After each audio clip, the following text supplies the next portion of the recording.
Hello guys, and welcome back to my channel. My name remains Brigeesparkles. If this is your first time of seeing my face on your screen, you're welcome to my channel, and today we'll be discussing about dating tips, the things you need to consider before going into a dating relationship with anyone. The first thing I'm going to discuss today is putting yourself first. It is very paramount that you put yourself first before you go into any relationship. You have to ask yourself, am I ready to go into this relationship mentally, physically? Am I ready? Spiritually, am I ready?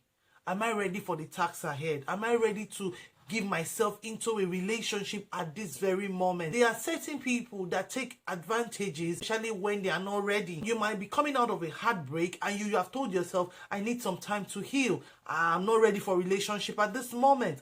And then somebody just comes knocking and then is asking you out. He's tall, he's dark, he's handsome, he's your spec, he's telling you sweet words. And then you begin to consider the person. Even if you have told yourself, right now I am not ready, I want to take a break from dating, I want to take a break from relationship, I want to heal, I want to be able to discover myself. You have set certain goals for yourself. But because you feel that the person coming now is your spec, you put the person ahead of you. No, you have to put yourself first. Excuse me, gentleman, excuse me, lady, I like you, I am happy to have you in my life, but at this moment where I am, I want to heal. I'm just coming out of a heartbreak. I want to heal. I want to discover myself. I want to put myself together. I want to reconstruct myself. I want to work on myself before I get into the next relationship. Physically, I have been battered, I have been shattered, I have been broken. I'm just coming out from a broken relationship, and I want to heal before getting into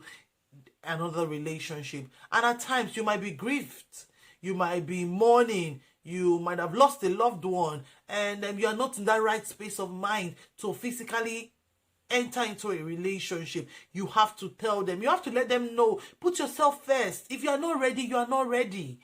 You don't have to give the other person a chance. Tell the person, yes, I like you, I like your personality, I like your vibes, but can you just allow me to heal from where I am? I remember back then when I lost my dad, and then, I was grieved at that period. Everyone that knows me knows I was so close to my dad, and people were calling me, and there was this friend of mine that kept calling. I know the person, and he kept calling. It was constant. Yeah, you're calling me every day. I lost my dad. I hope you're okay. And then 2 weeks is passing, 3 weeks is passing, and I was like, excuse me, yes, I know I lost my dad. Yes, I know you are sending your condolences. Is there any other thing? Why are you calling so frequently? I think we should define this call of you, because it might be a best friend, it might be a friend that is close to you, or that you confide in, or that someone that knows that you're just coming out of a heartbreak, or someone that knows that you're just grieved at the moment and want to take advantage of that situation around you, whereby you are not able to think clearly at this time, you're not able to take tangible decisions. I have heard people say, I was not even ready. It was the one that was begging, it was the one that was everywhere around me, it was the one that was asking me, was the one that was persuading me. That was why I gave in. If you are not ready, you are not ready. Make them understand. You have to put yourself first. Are you spiritually ready to go into a relationship? Are you spiritually ready to face this person? Are you spiritually ready to embark on this journey of relationship, of dating? You might be having a walk with God at this time of your life, and you do not want any distractions. You might be saying, at this point in my life, I want it to be God alone. I want to spend this moment of my life with God alone. I want to be able to dig deeper into the things of God. I want to be able to discover myself better in God's way and what God has in plan for me. And this person is coming and just hanging you or bugging you. Yes, it might be the right person for you, but you have to put yourself first. You have to consider the things that you are doing at the moment. It's not going to scare the person. I'm not saying discharge them wrongly or harshly or insultively. Just let them understand, excuse me, gentleman, excuse me, lady, can I have some more time, please? The space where I am now, I can't really give into dating. Can you give me some more time? Can you give me 2 months, we'll come back to this situation. But right now, at this moment, I have some things I'm handling spiritually. I have a personal walk with God I'm doing. I have a rediscovery with God I am doing. I am in a journey with God at the moment. Can you just allow me? And we'll come back to this later. Number 2 thing you have to know is personality. This person that is coming into my life, this person that I'm considering, what is his or her personality? What does their personality look like? Is it a personality that breeds arrogance? How does he treat other people? How does he treat his siblings? How does she treat her parents? How does she talk to people? Is she a nice person? Is she someone that is understanding? Does she speak well of her friends? Does he treat people rightly? What about his temperament? Can I handle this temperament? If you see him smacking his gatesman and slapping his cook, then you're going to ask yourself, are you ready for this? What can he bring to the table? Is he hardworking?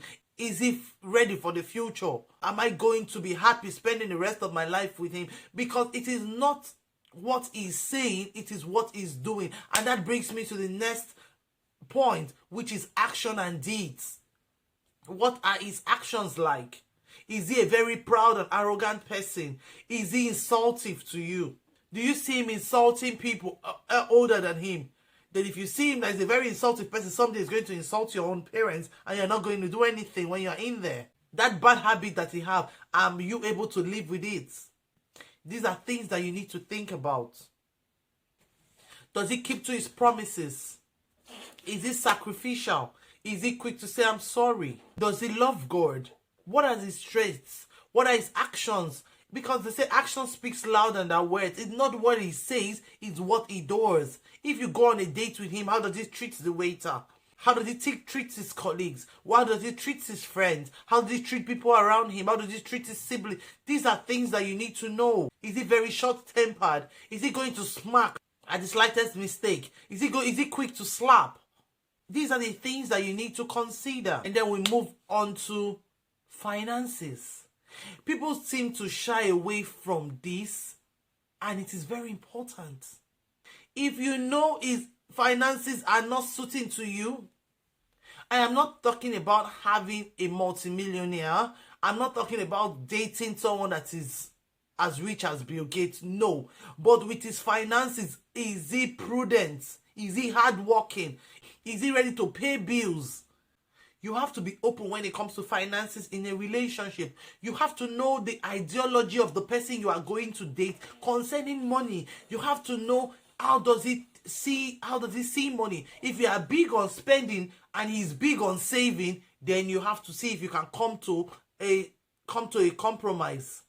It is very, very important. You have to know what his mentality is about finances. Is he into debts? Does he like to take loans? And you don't like to borrow. You like to live within your means. These are the things that you need to discuss about when it comes to finances. There was some time ago, when I was working in the bank, I was selling. I sell corporate, I sell shirts, I sell shoes, I do my business alongside. And I met someone, he was asking me out, and one day he saw my shirt and like, oh, your shirt is beautiful and all that. It was from what I sell. And he was so furious. Why am I wearing a TM Louis? Excuse me, I sell it. That is my brand. I try to market what I sell. No, it is too expensive. But that is what I sell. I had a lot of customers from just seeing me and like, I like your shirt. I'm like, thank you. I sell them. Are you serious? How much do you sell? And they patronized me because they see me a certain way, because I was promoting my brand. I have never come to him to say, excuse me, I'm wearing a very cheap material, a very cheap cloth. That was none of my business because I wasn't even interested. But now you are seeing somebody that is complaining about your outfit, about your lifestyle. That means you guys are not on the same place. You guys are not on the same point. I do not see myself extravagant. I see myself as a very, very minimalistic person. That is the way I see myself. That is what I do, because I don't spend my money. No, my money doesn't. I don't spend my money anyhow. I'm very, very minimalistic. So for you to tell me not to look good, they were already having an issue. So if someone is coming to you and is complaining about your lifestyle, then there is an issue there. You need to look into it. We have to get to a point. We have to fall at the center. We have to meet somewhere. You do not say you see someone living an extravagant life and then you want to go to that person. No. If you know the lifestyle doesn't suit you, then look for someone that suits your lifestyle. I'm not saying be extravagant. No. If you know there are certain things that you can't, no matter what, you can't give up for it, then you have to look for someone that can cope with it or that can accept it. I'm not talking about bad behaviors. I'm talking about a lifestyle, something that you like to do. You cannot just go and marry somebody and expect the person to change. You can't change a grown adult. No. It's like you seeing someone that is already big and plump, and then you get married to the person, or you get involved with the person, and you tell the person to go to a size 6. It is not possible. If you like a slim girl, go for a slim girl. If you like a tall man, you go for a tall man. Just the way you cannot make a short man grow taller or a tall man grow shorter, that is how it is. Because you cannot say that, yes, you saw this girl, she's plump, she's big, she's a plus size, and then you marry the girl or you get into a relationship with the girl, and then you say, excuse me, auntie, you're too fat. Can you please go to a size 6? And then begin to go to gym and then begin eat right. You can't change her. That is who she is. You saw her that way. It is different from when she start having children and then she asks and you're like, can you just try and walk on your way to encourage her? Not that you see this person all like this. You see this person living this lifestyle and then you go and bring the person in and you expect the person to change and meet up with you. It is totally unacceptable. And the final thing I have to say is background. It is so paramount. I cannot overestimate this. Background check is so important. In my tribe, when you want to get married, the parents will go for background check. They will go and check who is this family our child is going into. What are their values? Who are they? What have their generations been known for? Background checks are very important because I do not understand when people say, I married him and I didn't know he had a family somewhere. What happened to background checks? What have you been doing? It is very important you do background check on anybody you want to date. If you know, you check background check. In background check, you check health status. You discuss about these things. You are open about them. You check it. You talk about your health histories. Are you guys of same genotype? Does your genotype match? Does your blood group match? These are the things you do. What is his family known for? Where are they from? Do your background check. Can you live with this person? What are his siblings like? What are his parents like? Do they love you? Do they accept you for who you are? Do they accept people from your tribe? If you go there and like the parents don't like you, these are the background check. If they don't like you, they don't like your family, you people don't tally, your health history don't tally, your genotype don't match, could we please exit? Do not take these things for granted. They are very important tips we have to hold on when we are going into dating. If you have enjoyed this video till this time, please do not forget to hit the like button, subscribe if you are not yet subscribed, share, comment. I'll be down there waiting for you. Please make it interactive. Drop your own point if you think there is anything I did not mention that is very paramount to you or that is very important to you. Drop it in the comment section. I'll be right there waiting for you. I love you and I will see you in my next video. Bye.